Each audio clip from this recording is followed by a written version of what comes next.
Yeah, I just heard you. Okay. All right. All good. Thank you.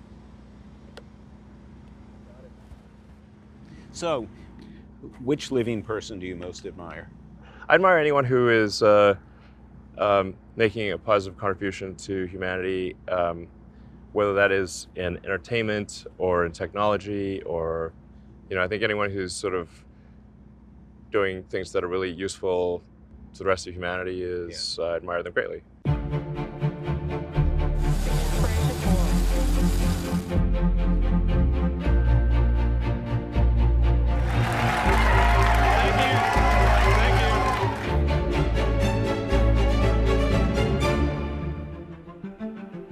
It's really hard to escape Elon Musk's dominance over so many things in American life right now. He's got this rocket company that is completely dominating the space launch business. He's got a car company that is completely dominating the electric vehicle market. He's got 65 million Twitter followers, and he likes to make weird jokes and set people off. And sometimes with a single tweet, he can control the stock market or the value of various different cryptocurrencies. So this is a man who's just sort of become ever present across a lot of different sectors. And this was really the year that he came into his own. His goal is to make humanity a multi-planet species, and at a time in which NASA has abdicated its operations to put people in low Earth orbit, and for the time being at least, put people on other worlds, SpaceX has stepped in like no other private company before it around the world.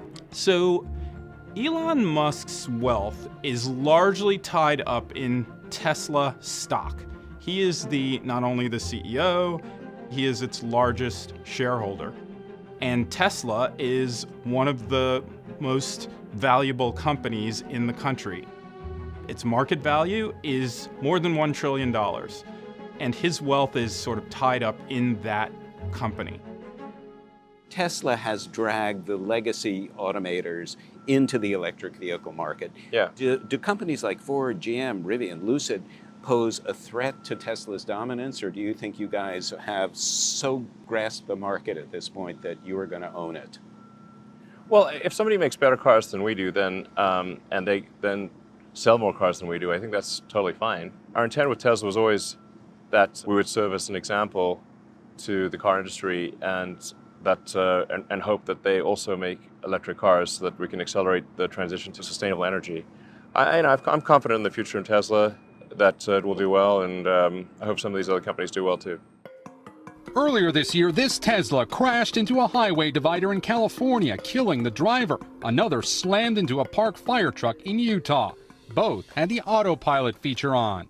There is a federal investigation underway into the autopilot software that Tesla has, which, despite the name, is not autopilot software. It does not drive the car for you. And people inside Tesla have expressed a lot of skepticism about whether the company's technology is eventually going to be able to get there. Are the cars safe? I mean, should I feel comfortable getting behind the wheel of a Tesla and saying, drive me where I need to go?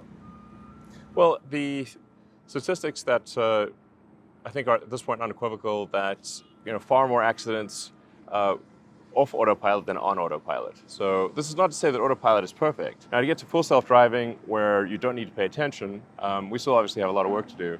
So as we get to the point where interventions are extremely rare, even in complex traffic situations, and get to the point where the probability of injury with full self-driving is much lower than with a human driving, then obviously at that point it would make sense to allow the car to drive itself and not have to pay attention. So this year, Elon Musk became the world's richest man ever. So we asked him about another pressing global problem, and that is income and wealth inequality. When it's time to pay taxes, new reporting from ProPublica says the nation's top 25 richest people pay little to nothing at all, including Warren Buffett, Jeff Bezos, and Elon Musk. One of the main criticisms of him is just that he's so rich. Should any human being be worth $300 billion? A lot of the push for higher government involvement and expropriation of assets by the government is really pushed by a bunch of politicians who are actually saying that resources shouldn't be in control of people, of private individuals. They should be in control of the government. They're basically saying they want control of the assets. I mean, I think in terms of things that people should perhaps get upset about is, like, I think getting upset about excess consumption is a thing to get upset about. But if somebody's just wasting money on personal luxuries in a crazy way, I'm not Warren Buffett's biggest fan, frankly, but he sits there and he reads all these annual reports, which are super boring. Does anybody want that job? I think most people do not. I don't want that job. But like he's not like engaged in like insane conspicuous consumption. So you have to say, like, okay, sure, he's got a high net worth, but he's doing a useful job for the economy, and he's very skilled at it and should probably keep doing it. Elon Musk definitely uses Twitter in a way that no other business leader does. And it's gotten him into a lot of trouble in recent years. His Twitter feed is juvenile, to say the least. He has insulted some important people in really immature ways. But when a person with 65 million followers and $300 billion is just having fun, that tends to create ripples in the larger pond. You are, not to put too fine a point on it, the richest man in the history of the world and arguably the most influential. And yet you tweet freely and playfully and somewhat mischievously. Yes, that's accurate. So our feuds with policymakers are poking Jeff Bezos. Is that good for the overall brand? Yeah, I don't really think about brand optimization, to be frank, as is obvious from my tweets, which are often self-inflicted wounds or humor that I find funny, but not necessarily that many other people find funny. Right. When you say take the red pill, do you worry about sending none too veiled? I said take both pills. Take both. Well, that's okay. All right. Well, yeah. But do you worry at all about activating, motivating the political fringe? Yeah, actually, when I said take the red pill, I didn't realize that was some like politically charged phrase. Right. I was referring to the Matrix. Yeah. Okay. Yeah. Make sure you accept reality for what it is. Right. But then it turns out it's like also like some like accept right-wing dogma thing or something. I didn't realize that at the time. You do have the ability to move markets with a tweet. Should any one man have that power?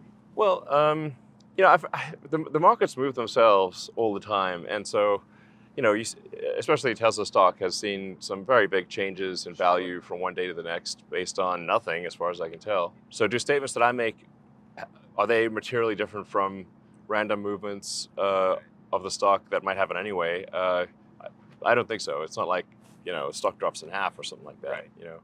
Elon Musk is someone who pursues his goals relentlessly. And I think that does sometimes make him blind to the potential human toll, the potential human cost that can create for some of the people who get sort of ground up in the gears of the things he's trying to do. You've made statements downplaying COVID-19. You kept your factories open, running at the height of the pandemic. And well, actually, technically, I think there's a misunderstanding there on the factories front. Tell me about it. So other car factories in the United States had restarted. Right. And we were blocked only because our car factories in the Bay Area and California. So California had actually said manufacturing can restart. Right. And then Alameda County decided of their own accord that Tesla could not restart. Reopening the factory in Alameda was arguably a poor management choice. I think he was aware of the risks that his employees were taking. I don't think it was necessarily a fair choice to pressure or invite or ask or instruct employees to come back to work. Are you vaccinated, if I Yes. may ask? Yeah, I mean, I'm very pro-vaccination. Yeah. I believe the science is unequivocal. Yeah. I tweeted to that effect. But by the same token, I am against forcing people to be vaccinated. I think this is just not something we should do in America. I think we should encourage people to be vaccinated, strongly try to convince them to be vaccinated, but not force them to be vaccinated, or for example, force them to get vaccinated or get fired. Elon Musk is incredibly influential in the cryptocurrency world. He's constantly tweeting about his opinions about certain cryptocurrencies versus others. He is known as a big proponent of Dogecoin. and someone who has in the past taken Tesla's assets and invested those into Bitcoin and then sold that Bitcoin at a profit. Well, I mean, I could really sort of wax on about the nature of money for hours because I played a significant role in creating PayPal. Right. And so my understanding of the money system at a fundamental level of how it actually works, the detailed mechanics of it, is, I think, there are very few people that understand it better than me. Bitcoin is an interesting example, obviously the prime mover on this, but the transaction volume of Bitcoin is low, and the cost per transaction is high. It is, at least at its base level, suitable for maybe an exchange, a store of value. But fundamentally, Bitcoin is not a good substitute for transactional currency. Right.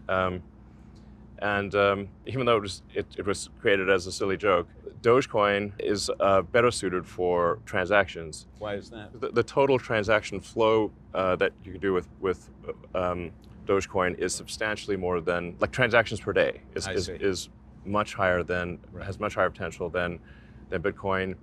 It is slightly inflationary, but that inflationary number is a fixed number as opposed to a percentage. Right. So that means over time, its percentage inflation actually decreases. And that's actually good because it encourages people to spend and rather than sort of hoard it as a store of value. I'm going to switch to a personal question a little bit, if you're okay with that. Yeah, sure. So what happened with the Grimes, and do you have a new girlfriend? Oh, You're man. seeing someone new. I know, here we are with our taking Here a we somewhat go. different approach. You know, Grimes and I are, let's say, like semi-separated, you know, like it's just that her work has her just being in different places a lot versus my work. We, you know, weren't seeing each other that much. Yeah, we're still good friends, and I do not have a new girlfriend or anything. Okay. Yeah, Well, I mean, bless this you, place I is guess. basically like a technology monastery, you know. Technology monastery. Yeah. I believe with that. There's hardly any. I mean, there's some in here, but not many. Yes. And it's remote. Yeah. And we do technology. Yes. So this is the techno monastery.